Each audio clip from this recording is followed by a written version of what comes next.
ఏదైతే దేశంలో 5 రాష్ట్రాల ఎన్నికలు జరగబోతున్నాయి. ఈ 5 రాష్ట్రాల ఎన్నికల్లో అస్సాంలో భారతీయ జనతా పార్టీ అధికారంలో ఉంది. అది నిలుపుకోవడం అవసరం. అది నిలుపుకోగలిగితే బీజేపీ పరంగా దాని సక్సెస్ అది అయిపోయినట్టే. అది ఫెయిల్ అయిందంటే చర్చకు వస్తుంది. కానీ అంత పెద్ద గందరగోళ పడేటటువంటిది ఏమీ లేదు.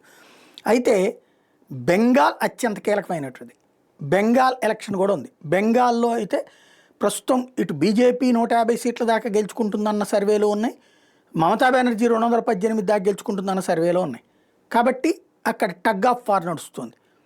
అక్కడ కాంగ్రెస్ లెఫ్ట్ ఫ్రంట్ ఇద్దరూ కూడా అటు వీళ్లతో పొత్తు పెట్టుకోకుండా మమతతో విడిగా పోటీ చేయడం ద్వారా ప్రభుత్వ వ్యతిరేక ఓటు చీల్చడం ద్వారా బీజేపీని అధికారంలోకి రాకుండా చూడాలన్నది వాళ్ళ స్కెచ్.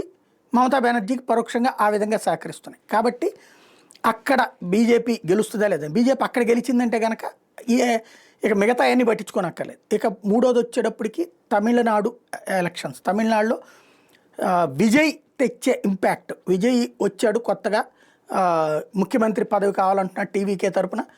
ఇప్పుడు అతను గెలుస్తాడా లేదా ఏఐఏడిఎంకే ప్రభుత్వం అధికారంలోకి రావడానికి డిఎంకే ఓట్లు చీలుస్తాడా, లేకపోతే ప్రభుత్వ వ్యతిరేక ఓటు చీల్చి ఏఐఏడిఎంకే అధికారంలోకి రాకుండా చేస్తాడా, ఇది రిజల్ట్ తర్వాత తెలుస్తుంది. కానీ ఈలోపు ఏదన్నా మాట్లాడుకున్నా ఎవరి లెక్క వాళ్ళదే అవుతుంది.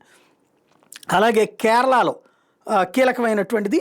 అక్కడ మొన్న జరిగినటువంటి ఉప ఎన్నికల్లో, ఇదే స్థానిక సంస్థల ఎన్నికల్లో కాంగ్రెస్ నేతృత్వంలోని యూడిఎఫ్ విజయం సాధించింది, మెజార్టీ. అదే సమయంలో లెఫ్ట్ ఫ్రంట్ దెబ్బతింది అధికారంలో ఉన్నటువంటిది. కాబట్టి అక్కడ బీజేపీ పుంజుకుంది. బీజేపీ చీల్చే ఓట్లు కమ్యూనిస్టులను దెబ్బతీసి కాంగ్రెస్ని గెలిపిస్తున్నాయి. అక్కడ అది పెరిగిందంటే ఈజీగా కాంగ్రెస్ యాక్సెస్ అయినటువంటిది. ఇది అక్కడ కీలకమైనటువంటి అంశం. ఇట్లాగా ఓవరాల్గా చూసుకుంటే 5 రాష్ట్రాల ఎన్నికలకు సంబంధించినంతవరకు జయాపజయాలు ఎట్లా ఉంటాయి అన్నటువంటిది ప్రధానంగా ఇంపార్టెంట్ కాబోతున్నాయి. ఒకవేళ కనుక బెంగాలు అట్లాగే తమిళనాడు కనుక బీజేపీ నేతృత్వంలోని కూటమి గెలిస్తే కనుక దేశ రాజకీయంలో కాంగ్రెస్ పార్టీ శకం ముగిసినట్టు అవుతుంది.